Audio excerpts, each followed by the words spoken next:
Türkmenistan Xitay gaz geçirjisiniň 4-nji şahasynyň gurulmagyna uly istek bildirýär. Gyşky Olimpiýa oýunlarynyň açylyş tabarasyna gatnaşmak üçin Xitay'a sapar eden Türkmen prezidenti Gurbanguly Berdimuhammedow 5-nji fevralda Pekinne Xitaýyň prezidenti Xi Jinping bilen duşuşdy. Ýygnagyň barşyna taraplar beýleki meseleler bilen bir hatarda iki ýurduň arasyndaky energiýa hyzmatdaşlygynyň geljegini ara alyp maslahatlaşdy. Bu barada Türkmenistanyň döwlet habarlar agentligi habar berýär. Döwlet mediasyna görä Türkmenistan Xitay gaz geçirjisiniň 4-nji şahasynyň gurulmagy arkaly Xitaýa berýän tebii gazynyň möçberini ymykly artdyrmaga uly istek bildirýär. Ýönetimçiler Xitaýyň türkmen gazynyň importyny artdyrmakda howluk beýanlaryny aýdýarlar. Uzunlygy 1830 kilometr töwere bolan Merkezi Aziýa Xitay gaz geçirjisiniň A, B we C şahalary ýylda 55 milliard kub metr töwere gaz akdyrmagy ukyplydyr. Bu gaz geçirji arkaly Türkmenistanyň we Özbegistanyň hemde Gazagystanyň tebii gazy Xitaýa berilýär.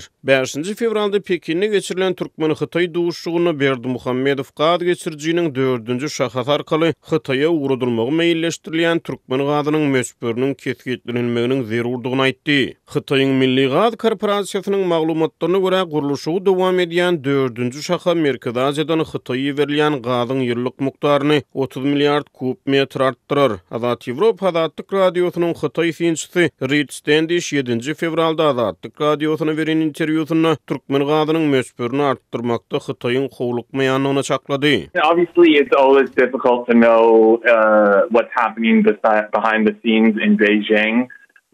Elbetde Pekinne sahnanyň arkasynda nämeleriň bolup geçýändigini bilmek elmydamyda kyn ýöne häzirki wagtda Merkezi Aziýa Xitay gaz geçirjisiniň 4-nji şahasynyň Pekin üçin ileri tutulýanyň esasy ugur däldigini aýtmak bolar. Biz hususan kömürden halas bolmaga çalışýan Xitaýa ösüş üçin has köp mukdarda tebii gazyň zerur boljakdygyny bilýäris ýöne häzirki wagtda Xitaý meniň pikirimçe Türkmenistan alýan tebii gazynyň mukdaryndan kanagatlanýan bolmaly. Onuň gaz satyn alary ýaly başga çeşmeleri hem bar. Xi Jinping bir näçe gününden ozal Russiýanyň prezidenti Vladimir Putin bilen duşup täze gaz alaşygyna gol çekdi. Häzirki wagtda Xitaýda başga mümkinçilik görünmär. Häzirki döwürde Xitaýyň Merkezi Aziýa has serasaply çemireşýändigine syn etmek bolýar. Bu Xitaýyň soňu bilen 4-nji şahanyň gurulmagyna garaşmaýanyny aňlatmaýar. Ýöne bu häzirki wagtda Pekin üçin ileri tutulýan iň esasy ugur däl ýaly bolup görünýär, diýip Standish aýtdy.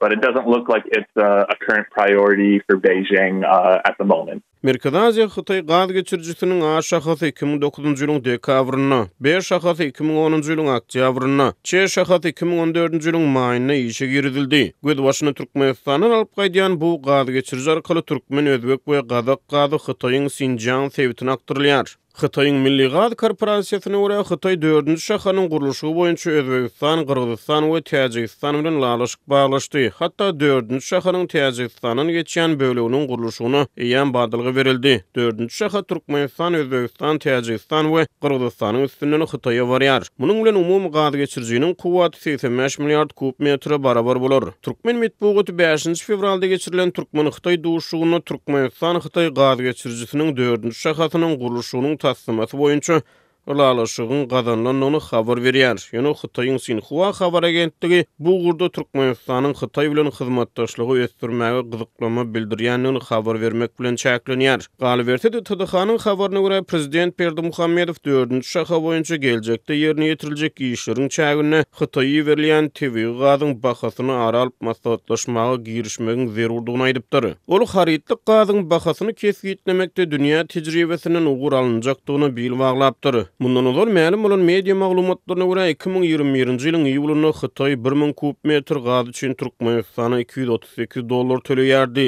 Ýöne Xitaý boýunça ekspert Reed Standish'in sözlerine görä Türkmenistan gazyň bahasy boýunça öz şertlerini öňe sürmekde çäkli mümkinçiligi ýedir. I think the problem here is obviously that Turkmenistan has limited negotiating power in relation to China. Ýanygyç energetika pudawy Türkmenistanyň iň esasy girdeji çeşmesidir. Xitaý Türkmenistanyň iň esasy energiýa müşterisidir. Soňky bir näçe ýyl bäri Türkmenistan beýleki faktorlar bilen bir hatarda ýanygyç bahalarynyň global arzanlygy bilen ýiti ykdysady krizis başdan geçirip gelýär.